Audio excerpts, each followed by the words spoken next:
Am I audible? Over the web?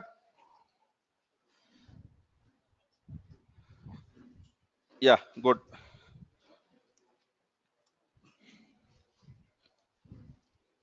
Fine. Yesterday we have looked into very basic of image creation, but there are some other things which will slightly pop up at the later point of time. So we have discussed about entry point, right? We have discussed about the command, okay? And whenever in the run statements, whenever you are trying to pass anything after the image name, will override what? CMD or entry point? CMD, yes. Can entry point be overridden? The answer is no, till 6 months ago. But now there is an option, okay? But do many people know about it? No. So that's why I'm very careful when I tell about these statements. Those are the new command line arguments that are being added to the Docker run statement, okay? So if someone asks this question, can whatever you have written in the entry point, can it be overridden? The answer of that is yes. There is a way which Docker has added newly.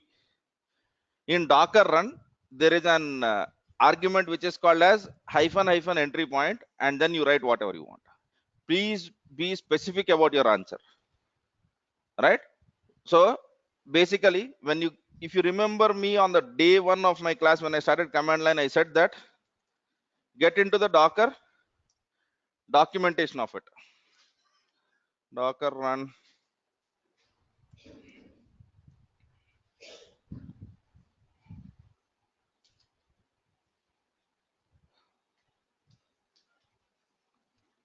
Are you seeing something called as entry point? This was not there earlier. This was not there earlier in the Docker older versions, but this is the new stuff that has been added. So this stuff always changes, and it is very difficult for you to remember everything, right?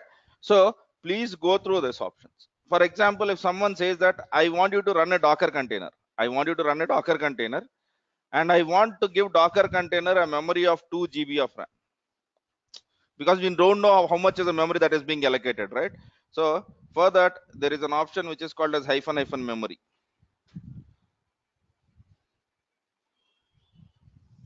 Okay, remember we have learned about C groups. Yes, we have discussed about C groups. Anything which you want to change with respect to C groups, you will have some C group options also over here. Those are internal commands. Generally, whenever you are creating Dockers for your enterprise applications for general needs, you will not change it. But there are options. There are options, and there are hell lot of options. Okay, and there are certain options which consist of something called as Windows only. So don't worry about that. We have not spoken about Windows containers. I'm very specific about Linux containers. Windows containers, let us discuss during the next 2 weeks where we learn PowerShell and PowerShell DSC, because at that moment I want to cover whatever is necessary for Windows. But as of now, my focus is on Linux stuff, right? So if you are seeing over here, you will have whole lot of stuff, right? For example, I want to run a container where I want to give 4 virtual CPUs. Are you seeing an option called as hyphen hyphen CPUs? Yes. So that these are the things. So these things can never be taught. So please go through the command line of whatever command which you are running. For example, I'm quite sure that you are running Docker run now. You are using Docker build now, and you are running Docker execc now. And I would like you to at least go through all of the command line references, right? In నేను చెప్పిన that interview లో అడగరు, మీరు ఎక్కువ వాడరు కూడా. But in corner scenarios, you should at least know what is happening. And remember, when Docker 19 comes in, there might be some more command line options, right? Fine. And remember, in yesterday we have written something called as maintainer. Okay, that is going to be deprecated very soon. What do I mean by deprecated? That will not be supported by Docker, right? So that is replaced by label. That is replaced by label. You have to write label, okay, and in that other equals to your mail ID, organization equal to whatever it is. So new things always pop up. New things are always better for whatever it is, because whenever you are writing about a maintainer, you can write only about one thing. But the concept of label has came because whenever, let us assume I am a quality thought and I'm building some Docker containers, I want enough publicity, right? So why do I want to write just a maintainer's name? I want to write the organization's name. I want to write lots of details about it. So that's why label will help you to write more than one thing, right? Fine. So please always refer this. Always refer this, right? Okay. Yeah. And one last thing with respect to instructions, we have added and copied files. We have discussed about it, right? Now let us assume that you want to add a folder. So it would be saying add folder in your local system, some path on your container. All right. So let us assume your folder path is something like this. Let me get into CMD. Uh, let us use Linux terminology itself. I don't want to use Windows stuff. C drive temp make dir. Okay, let us call it as apps. Okay, make dir app slash temp make dir app slash src make dir app slash bin. Okay, now you look at our apps folder. What are the things which we have? Bin, src and temp, and let us assume that within that there are files. Now you want to add this folder. Wonderful, simple. So this folder you will be adding by saying docker, okay, or add instruction path of this and wherever you want it inside your container. But there is one catch over here. He doesn't want temp folder. He wants bin and src, but not temp. And this folder is not created by you, so you cannot delete temp. Is there any workaround? The answer for that is docker ignore file. The answer for this is docker ignore file. So what you would do is, typically, I'm just elaborating on this. So basically you will create a docker file over here, right? I should have done just touch. Okay, docker file, and then you will be creating one more file called as docker ignore. And in this docker ignore file, you will be saying that I am not interested in, okay, or you can be very specific about your path. What is it? App slash temp this, or any file within this. You can also use this. So whatever you have written in this docker ignore file will be ignored while you are adding or copying statements. If it is for any other case, this doesn't make any sense. Docker ignore files comes into play when you are adding or copying files, but you want to ignore some parts of it, right? Remember, this doesn't apply to any other stuff. For example, I am doing run. Can I ignore something? Delete it. For running, there is no ignore. There is only ignore for add or copy. And remember, docker ignore file has to be in the same folder where you have docker file. Docker ignore has to be in the same folder where you have docker file. These are the requirements. For example, if you want to do this, you will do this stuff. Making sense, right? Okay, these are generally not being used very heavily, but few people do it. Because of various requirements, because they build the code and there are hell lot of folders and you don't want all. And basically, generally, whenever you see, now I am running docker from a Linux machine which I have created and all of that. But when you go into the complete pipeline automation, this stuff is done by Jenkins. Whatever build commands you are doing, docker build -t, we are executing these commands, right? We will tell Jenkins to do it. Whenever Jenkins does it, we cannot have a perfect environment, because those are always generated files. So Jenkins compiles your code, Jenkins executes the test cases, Jenkins will package your application, and then Jenkins will call docker. So there are a hell lot of folders in Jenkins. So in those cases, it becomes very important. But whenever you are running from CLI on your machine, you will not have this case at all. because you will have full permissions, you can delete the stuff, right? But eventually we want this to be automated, all of the commands which we are trying to do, right? So for that case, it is very important for us to understand this. Good. Now the most, I'll say, second most important area. One was building image, the first job, we are good, okay? And the next stuff which we want is to deal about containers which are running. Let us assume that I am running a container called as Tomcat, and that container has failed somehow. That container has failed somehow. You start a new container. New container, will it have some data of your older application? No, it will have altogether a new set of data. So there is a chance that there are some folders in your applications which are still required for your application to be working. Okay, so here I would try to speak about, yesterday in the cloud class I have spoken about it. There are two kinds of applications: stateless applications and stateful applications. So stateless application doesn't use your local container at all. Whenever it wants to store anything, it will use the external container, something like database, okay, or probably a MongoDB or cache server. So in your container, you are not storing anything. So whenever a new container comes, there is no problem because local container doesn't have any storage, right? So let us assume this is a scenario.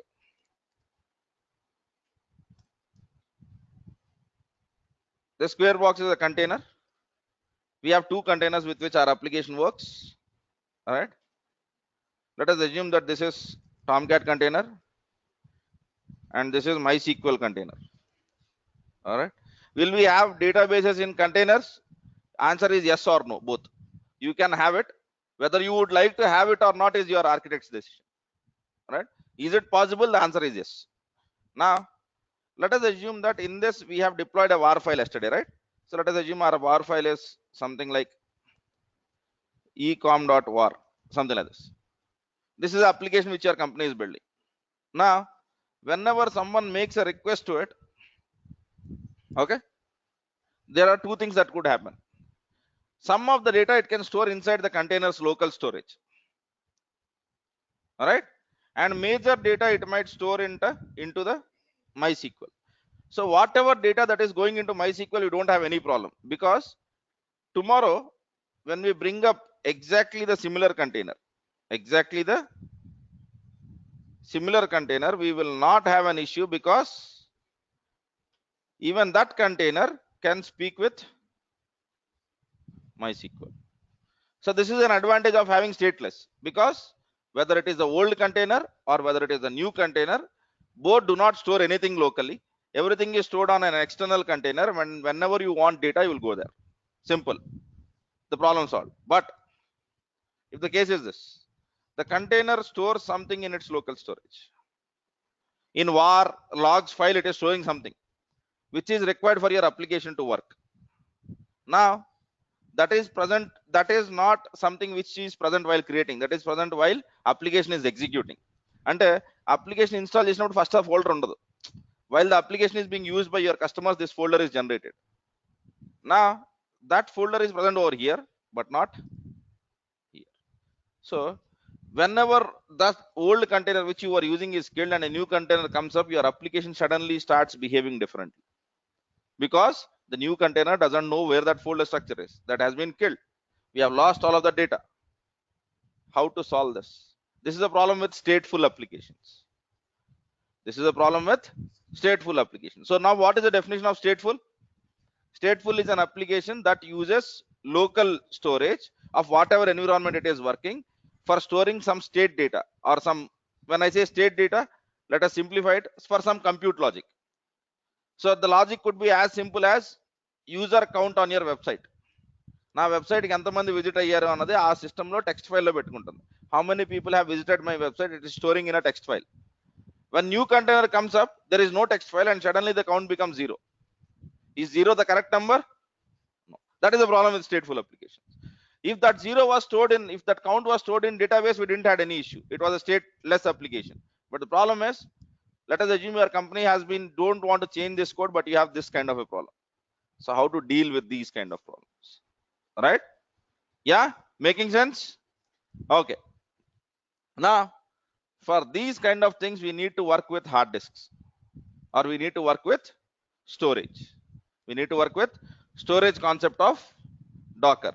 And Docker storage concept is called as volume. Is called as volume. So in Docker, whatever you see, basically anything which is related to hard disk is a volume. Right?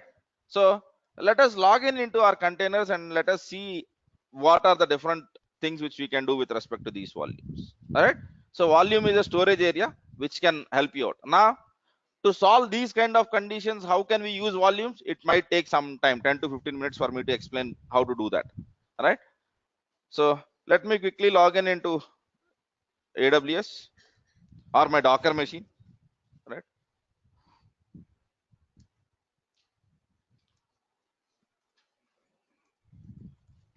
Not just the scenario which I'm trying to tell. For example, you want to monitor your logs which the containers are generating. So installing Elasticsearch or agent inside the container might prove very costly to you, because container itself is supposed to be thin, and you are installing agents there, which is not a good idea. So what we do is we try to somehow get the data which is present inside logs which are present inside the container on your parent system. And from your on your parent system, you will have an agent which will basically push the data to a whatever log server it is. Let it be syslog, let it be logstash, let it be anything. All right. So how to do all of that stuff? So for that, we will be working with something called as Docker volume. Docker volume. Fine. Let me get into Docker machine.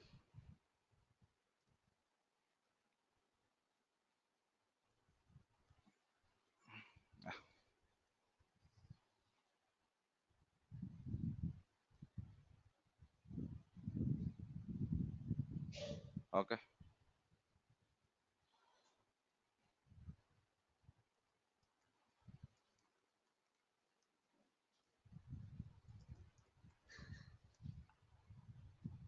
Okay.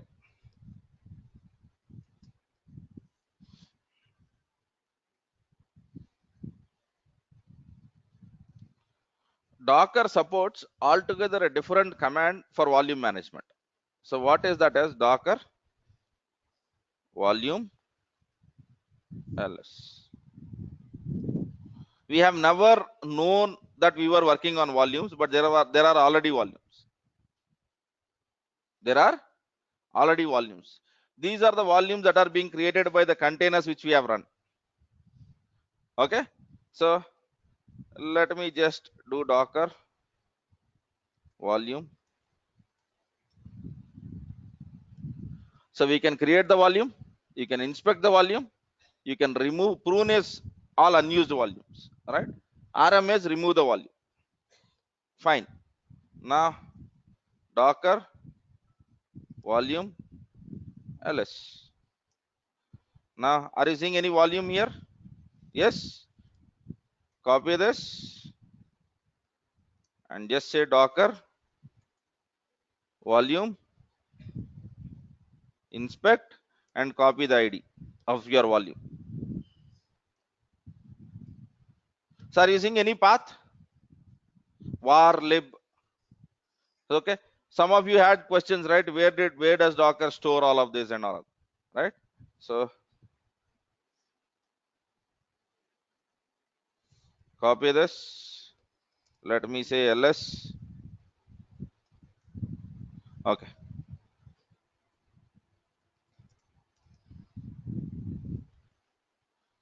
If you remember, we have ran the Jenkins application, right? And for the people who know Jenkins, what is it? It is Jenkins home directory. So Jenkins container we have run long back, but the store of it, the data of it is still remaining. Right? So your container is no longer available, but the data that your container has generated is still available. Right? So this is what you can do with basically volumes. Your volumes, whenever you create a volume, what would happen is it would basically be stored on some path of your system. Stored on some path of your system, and generally those paths are var lib docker volumes, and then you would have a volume ID, and then basically there you would have underscore data. So let me do this. Let me not get into all of that. Oh,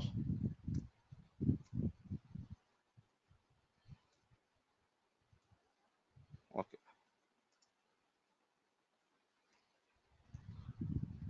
So whenever we did Docker volume ls, we got 4 volumes, right?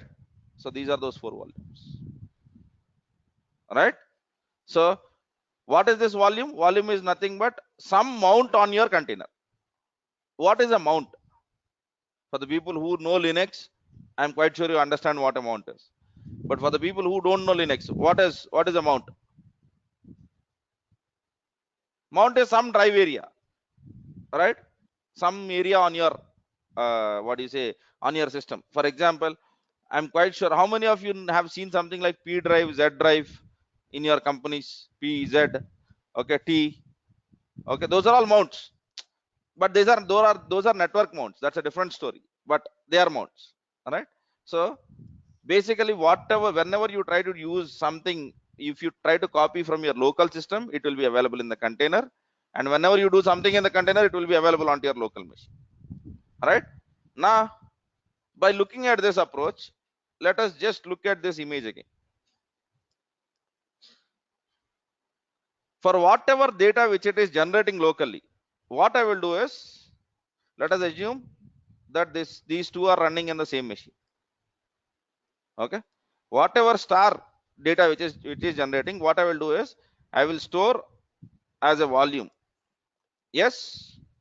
So when I store as a volume, whatever is generated over here is present on my local system. And later on this new container, it will try to reuse the same thing. Right? Is it making sense now? Do we have some sort of a solution?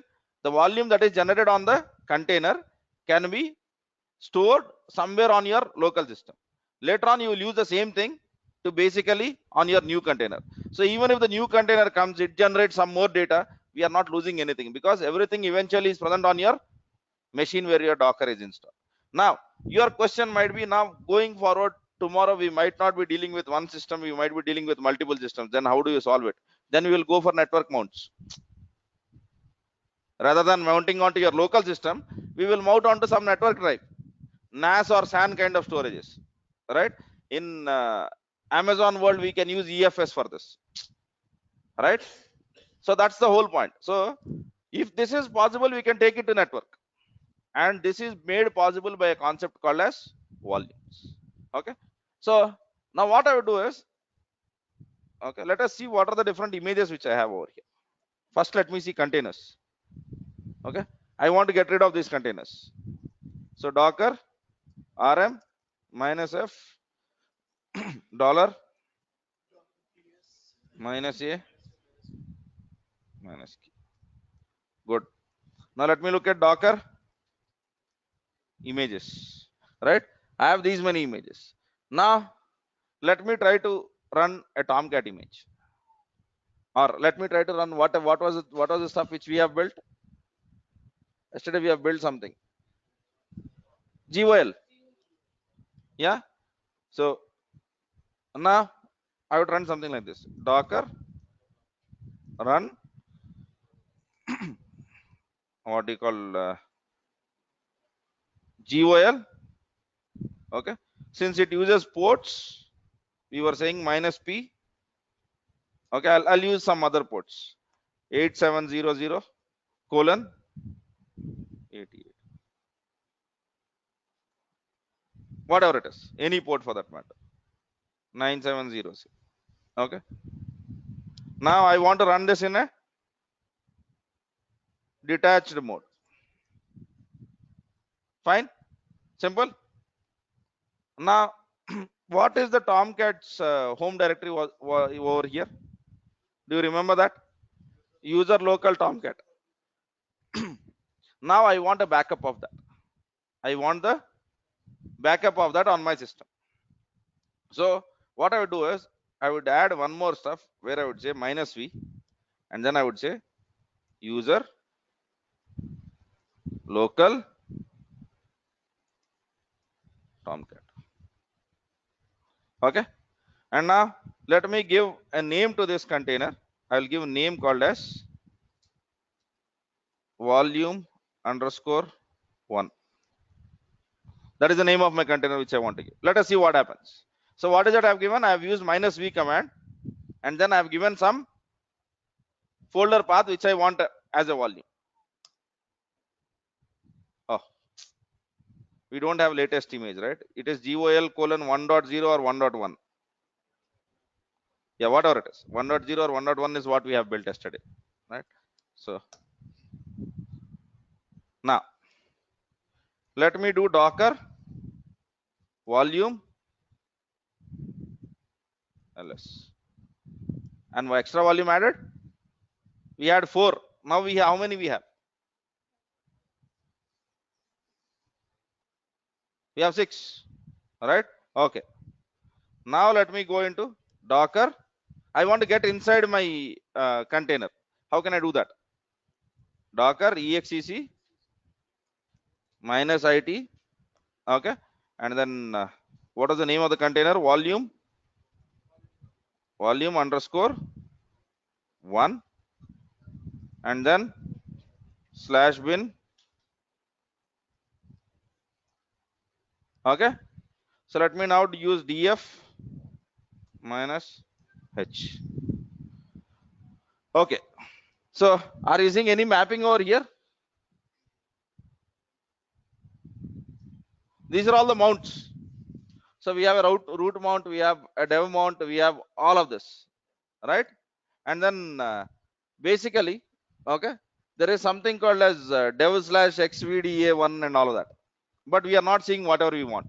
We are not seeing whatever we want. Now let me try to create the same container with a different approach now.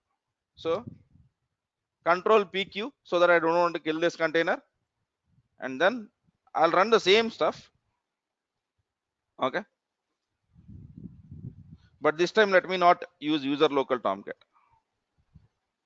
Or else I can. Okay. So docker volume ls. Okay. Docker inspect. Generally we are giving inspect for volume, right? Now let us see. I have not used docker volume inspect. I have used docker inspect. What is the name of my container? Volume underscore 1. Please use this whenever you want to know any additional details about your container. Docker inspect name of your container. Similarly, docker inspect name of your image or name of your container id, image id, container id. You can use that. Now let us see what is the information which you would get. So you get a lot of information. This will not be about storage. This will be about everything in your container. It will consist of your network. Okay, these are all network settings, and then there is a working dir. He says that there is a volume. Okay. Now if you come over here, go to the top, it is giving you all the environment variables which we have displayed. Okay. Go still to the top, and then there is something called as source. Are you seeing this? Yeah. Oh, sorry, I've used Control C. I should not have done that. I should use Shift Insert. Yeah. Let me copy this and get inside this folder. The volume mapping which we have created works something like this. So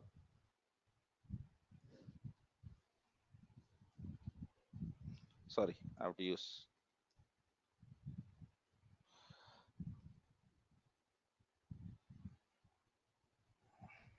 Let me use it's fine. So what is this folder? What are the contents of this? Okay. Let me do one more thing.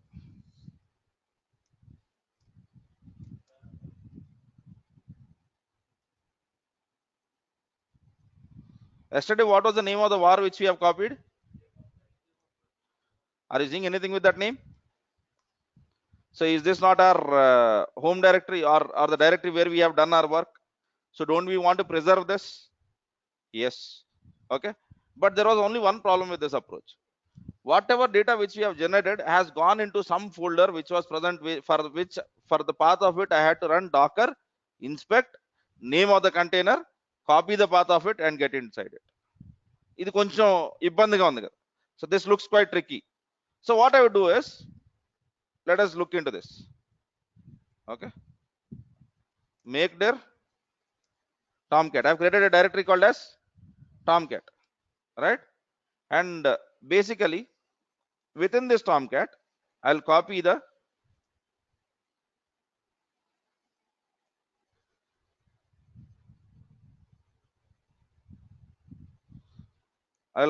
contents of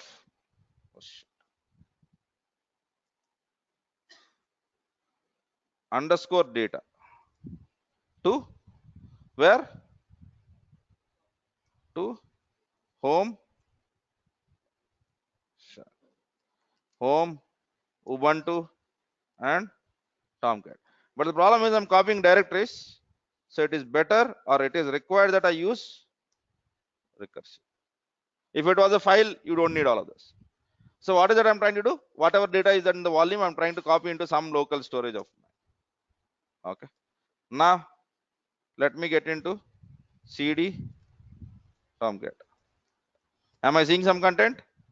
Yes. Okay. So there is something called as my underscore data. It's fine with me. I'm absolutely fine with that. So in tomcat we have something called as underscore data, and then in underscore data you have whatever is required for the tomcat. Now what I'm going to do is I'm going to use this for my next container. I'm going to use this for my next container. See what would be my command. So docker run. Yeah, this is quite obvious. -d detached mode. I have also used -v, but in the -v in the last case I have given user local tomcat which was path in the inside the container. Now see what I would do. I would say that I want to create a mapping between my home directory Ubuntu tomcat, and inside the tomcat I have underscore data. Okay, this I want to map with user local tomcat. Okay, and rest of the things is whatever it is 8080 colon 8080. Okay, is there any other thing that is required? I don't think so. So gol colon 1.0. I think we wanted to give name, right? So I'll give hyphen name volume underscore 2. The first thing which I've done as a wrong is it is docker. Now what was the difference between this statement and that statement? In the earlier statement I have not created mapping. I said that I wanted volume. So whenever you want volumes, you will just say docker run -v and you will give path inside your container. Done. So whatever is inside your container will be backed up onto your system in var lib docker folder. But now you are creating a two-way sync. You are trying to tell that in my system, in my local system, there is a folder called as home Ubuntu, right? Tomcat underscore data.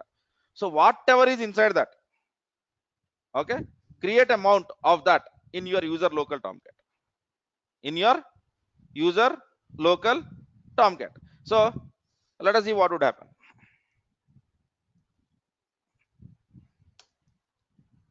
All right, done.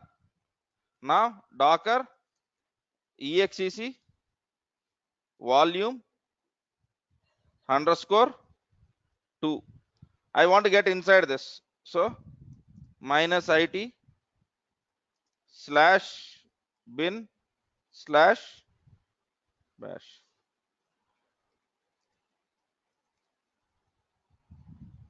Okay, so I don't see anything over here, but now let us just get into this. Make dir temp. I've created a directory called as file exists. So make dir test. Yeah, control pq. Now let me get into my folder, cd underscore data. Are you seeing test folder? Yes or no? Yeah. So I have created the folder inside the container and I'm seeing the sync over here immediately. The same thing was happening in the earlier case, but now this is in your readable path. This is in the path where you know what has to be done. Now see what I would do. Okay. So let me get into something like Jenkins var.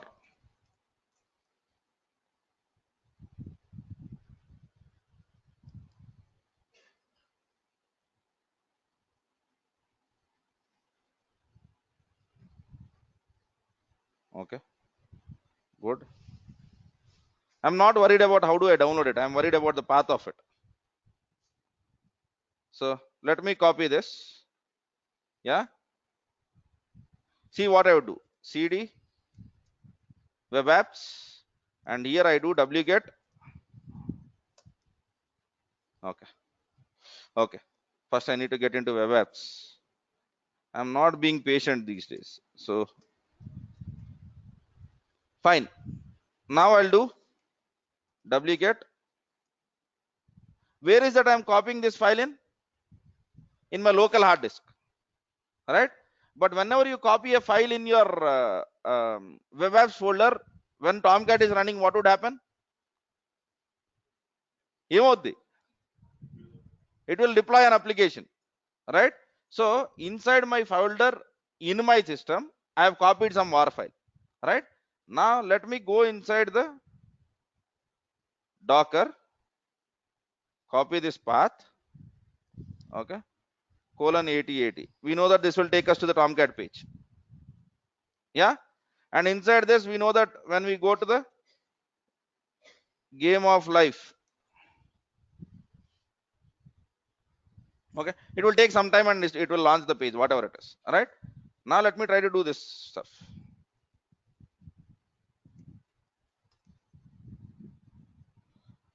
Okay, container might have killed. Let us see. Docker ps volume to running. Good. Oh yes.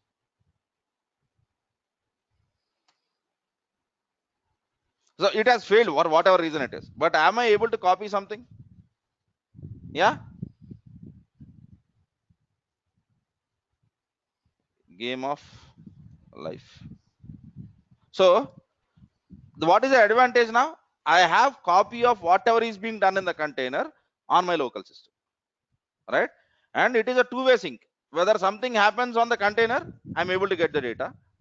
Whether I am able to do it, I'll be getting the same thing. Now let us basically try to do one more stuff. So Docker, I'm not interested in volume underscore one. Okay. Similarly, I don't want to remove it. So what I would do is Docker stop. So I'm stopping the container, which is volume underscore one. So Docker is stopped. Now what I do is, yeah, not this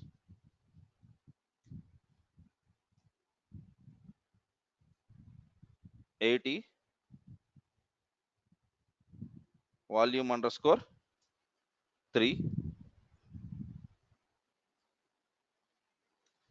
I've changed even the version. This is a new version of the tag, but I'm reusing my old volume. All right. So now you just tell me when I run this, what would happen?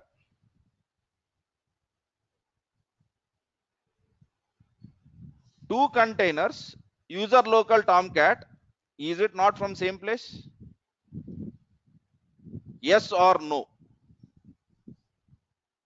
How many of you have doubts on this? పర్లేదు నేర్చుకోవడానికి వచ్చింది. How many of you didn't understood what I have done? Okay, so let me reiterate this again. What is that I have done? I have said that in my home Ubuntu folder there is something called as underscore data. So this is where I have all of my stuff.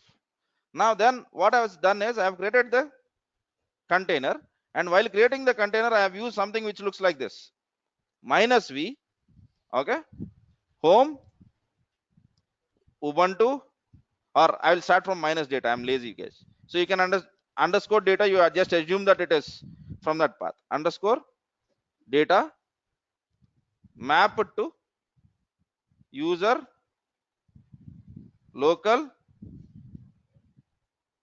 Tomcat. Okay, and this container is my wall underscore 2. Now what is that I'm trying to do? I'm trying to create one more container, and this container is volume underscore 3. Now this, are we clear that this and this are same? ఇక్కడ దీంట్లో ఏమైనా డౌట్లు ఉన్నాయా? So underscore data and whatever is present in your user local Tomcat is the same folder I am speaking about. In this, do we have any confusions? Right. Now what is that I have done over here? I have said I will be using -v underscore data colon user local Tomcat. Now what is happening?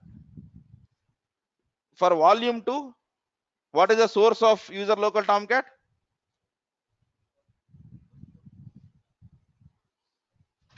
This. Do you agree to this? For volume 3, what is the source? Again the same thing. So what is happening? Two containers are using some folder which is actually the same folder. All right? Yes. Now what would happen? You are having one area and then you are trying to use that area into multiple systems. So am I able to share one single folder into multiple containers? Right? This is the interview question, and this is very famous certification question. How can you share one network mount into multiple containers? So for that you have to use something like this.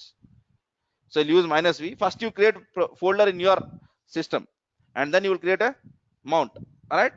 Now to simplify this, since this user local Tomcat looks complicated, what I would do is, okay, let us assume that I kill all of them again. So docker rm -f $,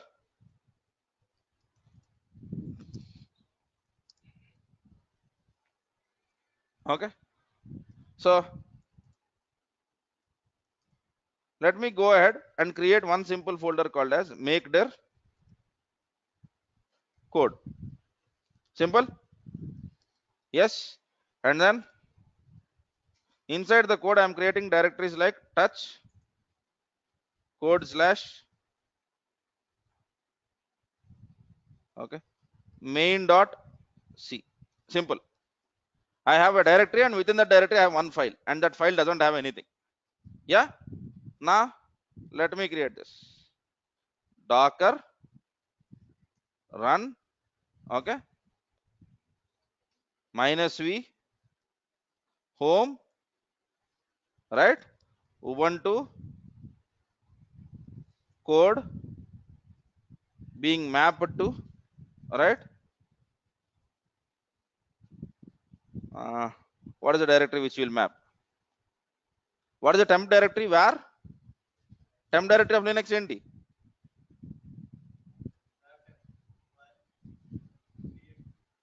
TMP. Yes, thanks. I don't remember this. Okay. నాకు remember చేయకపోయినా ఎవరు ఇంటర్వ్యూలో అడగరు, ఎందుకంటే నేను ఇంటర్వ్యూకి వెళ్తలా, మీకు తప్పదు కదా. Right, fine. So GOL:1.0. I'm not interested in accessing that application. So did you got what I'm trying to do? I am creating a mapping between a folder which is called as code to something called as var/temp. All right, and I'm putting the stuff over there. Now let us see what happens. I could have done -d miss. Okay, sorry for this. So I should not have done this. What? Okay, so I'll be running -d because I don't want to run it in attached mode. I don't want to see all of these logs. And just for our convenience, let us give name. So I'll call the name as 1. Okay, so I have a container called as one, where I am mapping basically my code folder to some temp folder. Now let me get inside this container, or let me execute docker exec, right? What is the container's name? One.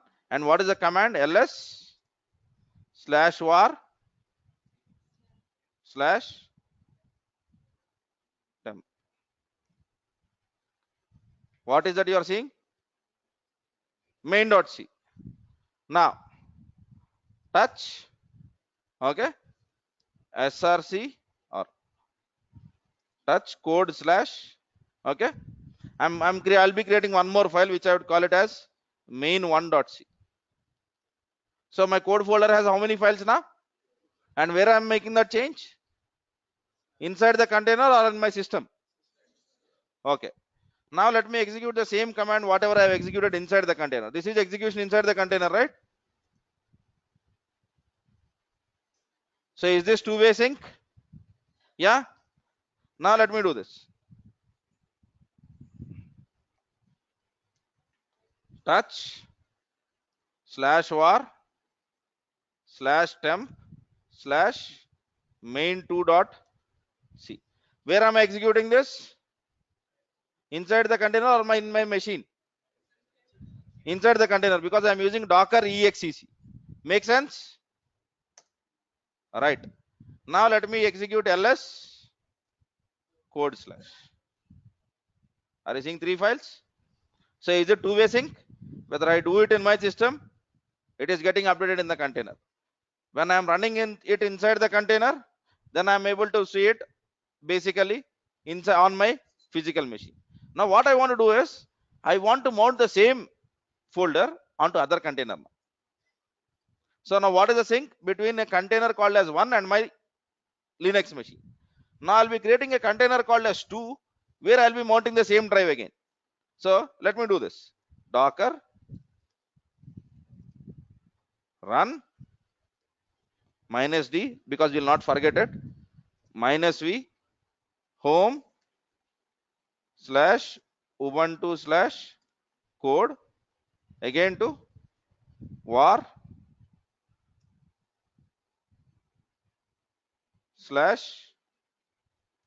/temp -hyphen name. ఇందాక రాసుకున్నారుగా ఇదే command, ఏం లేదు, 1 తీసి 2 పెట్టాను అంతే.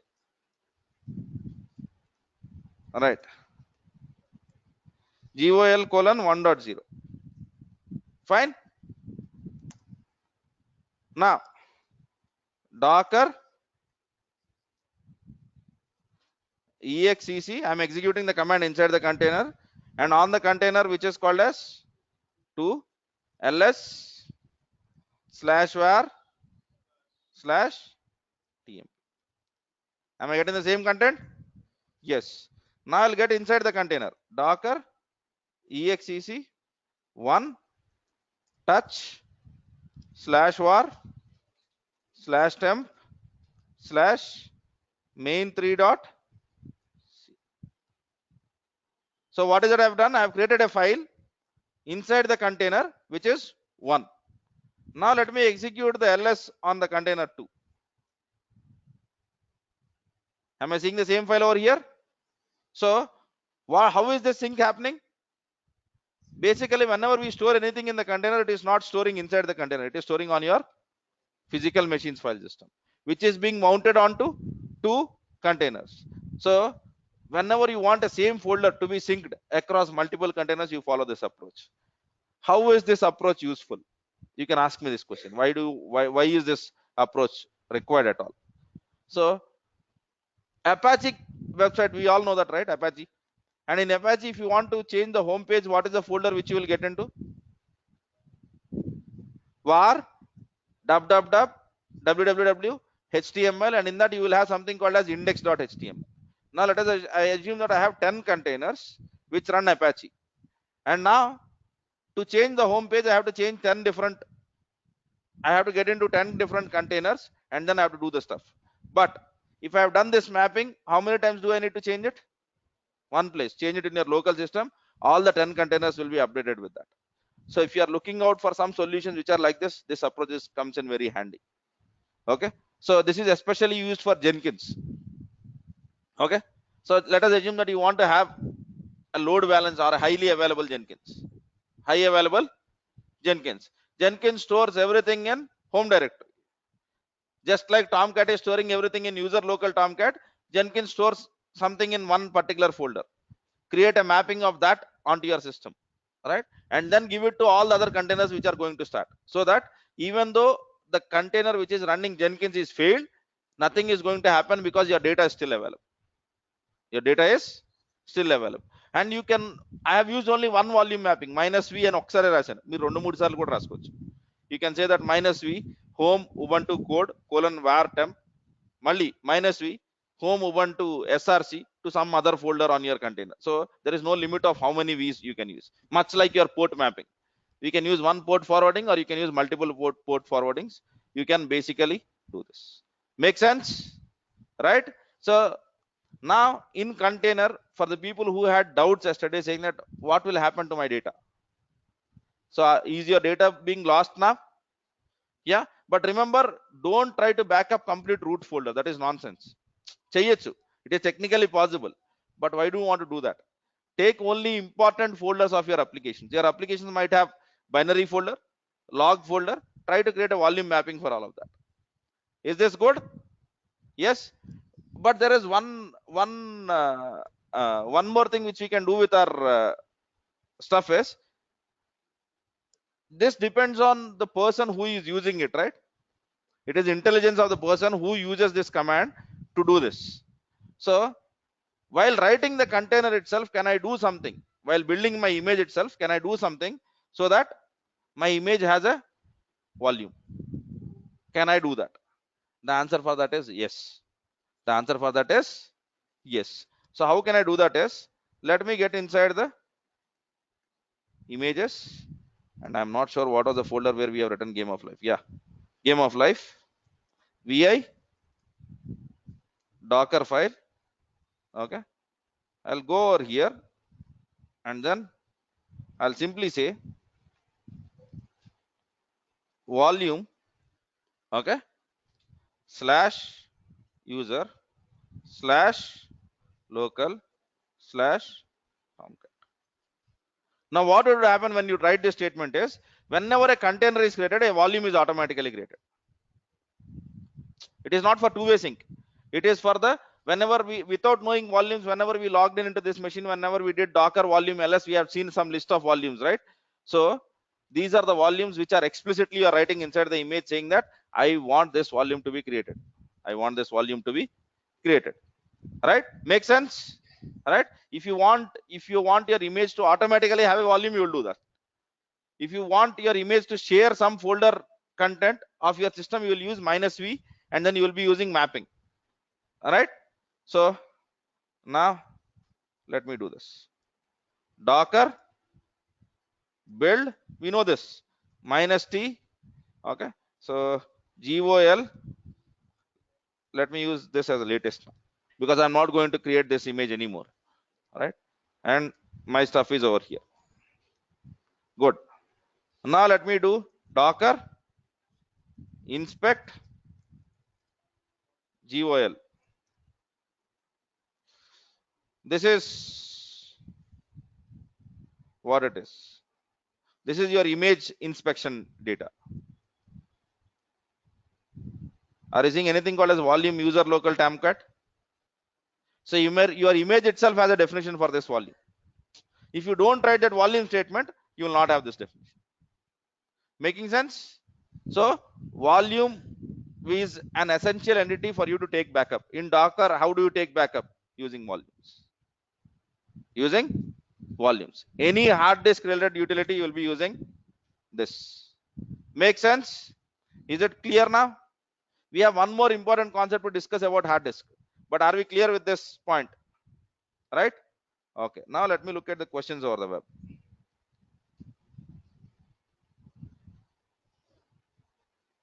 I'm not sure.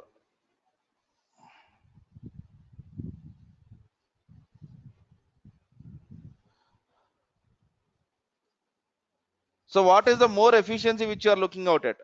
You will not do it, Jenkins will do it for you. That's what I would call as efficiency. Whenever the code has been changed, docker build -t gol colon whatever is the tag, that is done by automatically. So that is the efficiency which your companies are looking at, right? Okay. Can I get into the Docker machine without logging in AWS console? So how can you do that? It is not possible because my parent machine. So AWS is just a machine where I have Linux, right? Let us assume that your desktop itself is a Linux machine, right? You cannot get inside the container without getting into your laptop, right? Yeah. Yes. Okay. Can we attach stopped Jenkins volume to your container? You cannot basically do that, but while doing run statement, if you want, you can use something called as mount. If you want, you can use something called as mount. There is a mount command. Please have a look at that. All right. While creating an errors like creating the images, Docker build exactly requires one argument. You might have forgotten dot, because the only important argument for Docker is Docker build -tag, and then you have to tell where your Docker file is. See whether you have given the Docker files path or not. You might have missed that. Yes. Volume contains the data inside the application installed container, not entire container. No, we will not do entire container. Entire container is nonsense, right? Because entire container consists of some Linux folders. Why do you want to take a backup of that? So generally, whenever you take backups, you will take backups which are required for your application, not for the system. Is it not possible? Definitely possible. Does it make sense? No, it doesn't make sense. Why do you want what is in var, lib, whatever it is? So why do you want to get inside the folders which your application has nothing to do? Just get inside the data, because container is all about application. So even the logs will be worried only about our application, right? Which will have highest precedence in case of mounted local or container having some data? Which one will be replaced? Local will not do anything ideally. Say imagine that it is your production scenario, and on your production server you have two containers which are using the same folder. Okay, so on the folder you will generally be not writing any data. You will generally be not writing any data. Okay, so it is not, basically I will not call it as precedence.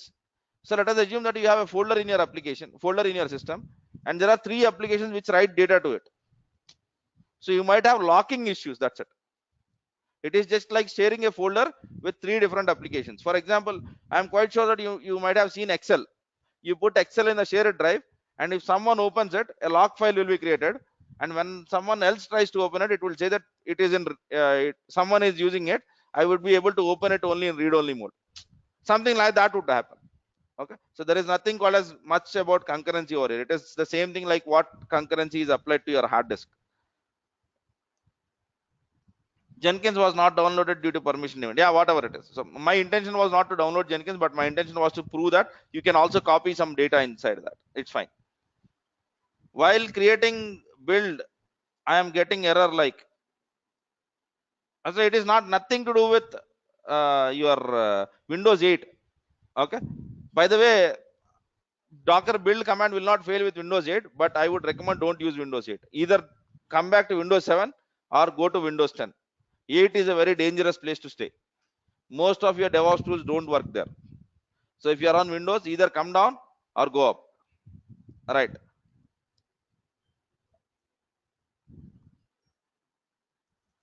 I think I've done this, Lakshmi, right? Because I've said that code part, and I've taken the two folders and then mounted it. So if you have any confusion, try it once and then I'll try to do it. I don't have a problem reiterating it, but just give it a try. What was the whole idea?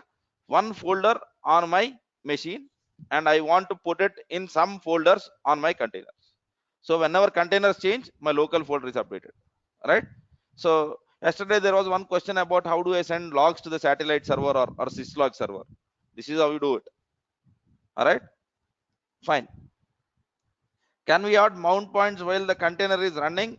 Generally we don't do that, but if you want to do it, it is still possible, but you have to do within the container, not outside container.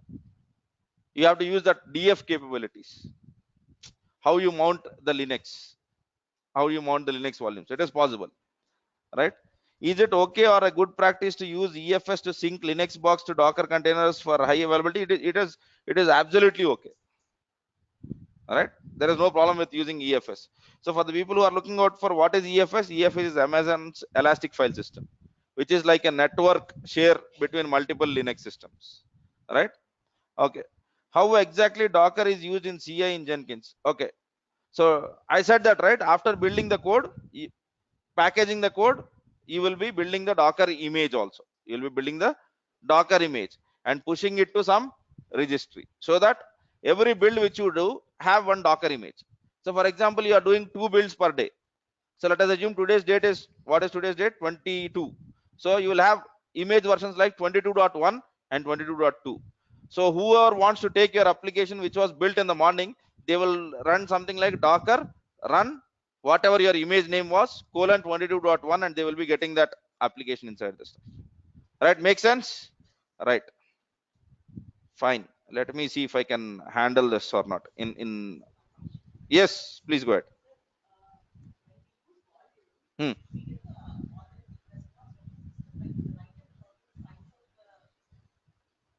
It is the same folder size. You can use your S commands, LNS, because the folder size doesn't really make any difference over here.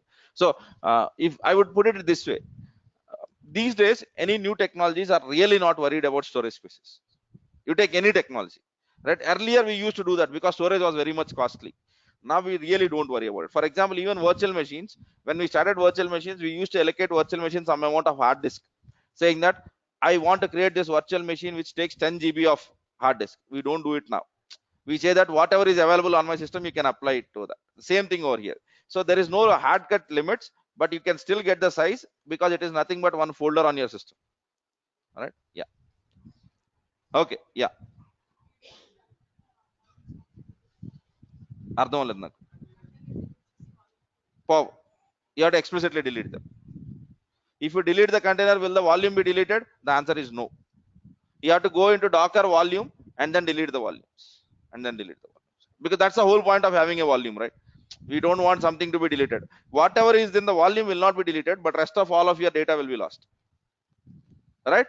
So one important command which I've discussed today is inspect, right? For whatever container which you have created, now you do inspect. For whatever image which you have created, use inspect. You will get a lot of data, where the image is stored, what are the different things inside that image, and all of that, right? Okay, so I don't think so I'll be able to complete the image layers concept in 4 minutes. Not happening. So what we will do is, anyway we have 3 hours of class tomorrow, so tomorrow our topics will be image layers, and then union file system, augmented union file system. All right, if you want, you can make a note and already have a look at that and come. And after that I'll be discussing about Docker networking. All right, so, and then possibly if we have some more time, okay, we'll try to look into what is this multi-host stuff. Okay, if I have to start 2 or 3 containers at one time, okay, so then how do I do it? Okay, and we'll be discussing about a older concept of using one Docker along with other Docker, which is called as linking. Now we don't use it. That was a very old way of using 2 containers. We have better networking now. So these are the areas which I'm going to cover tomorrow. And once we finish this, we'll be also discussing about some use cases which we'll be looking at, right? So the use cases are very simple. I'll have different technologies, one Java application, one Node.js application, and one in other technology, Angular or whatever it is, right? So 3 different applications. How are you going to build a image for that, right? And basically, how are you going to run it? What are the different ports? How do you do that? For example, I have done for Game of Life, right? What is that I have done? Game of Life requires Tomcat to run, so that's why I've built the image using that. So if it is about other technology, how do you do that? So for that, we will be looking at some other installation stuff and trying to build the image, right? Okay. And on Sunday, I think you have a class on one app server, right? So once you finish that class, okay, so then you can build a Docker container for whatever app server which you are learning. You will have that app server. Try to deploy a Java application there, because those are Java app servers. Whatever will be discussed are Java app servers. All right. So ఆ app server knowledge వాడుకొని మీరు ఆ app server Dakar container తీసుకొని ఈ game of life దాంట్లో copy చేయండి. Right? Or any other war for that matter. I'm not worried. I'm not just saying game of life. So then you will come to know that not only Tomcat, I know one more app server. You can write that point in your resume. Okay. So you have containers for JBoss. JBoss is one more app server, much like Tomcat. Right. So you can use anything. It's really not what it is all about. Fine. So tomorrow we'll be discussing about very important aspect, which is called as union file system, a new kind of a file system which Docker uses. Okay, which has something in relation with our Docker run. Yesterday I said that whenever you use a run statement in your Docker file, right, you will be basically creating one image layer. So what are those image layers and how are they used? Fine. So that is what I'm going to start my tomorrow's class with. I'll stop it at that, because we are always exceeding our classes on containers and going low on cloud. I don't want that. Yesterday I had not looked at watch. I'm sorry for the people who had to wait till 8:50. Yeah. Okay then. So let me stop it at that, and we'll meet tomorrow. Tomorrow class is from 7:15 to 10, right? So that's what our class timings are. And for the people who have doubts in whatever you have discussed, I'll be here from 10 to 12. Let it be online, or let it be the people from here. Manikanta is not here. Yes, Manikanta. Tomorrow Qt DevOps is our mail ID, right? So for the people in the online, we will be available in Hangout from 10 to 12. Okay, or 10:15 to 12, whatever it is. So if you have any questions on whatever you are discussing, anything, you can ask me. I'll be here. All right. Fine. Thanks.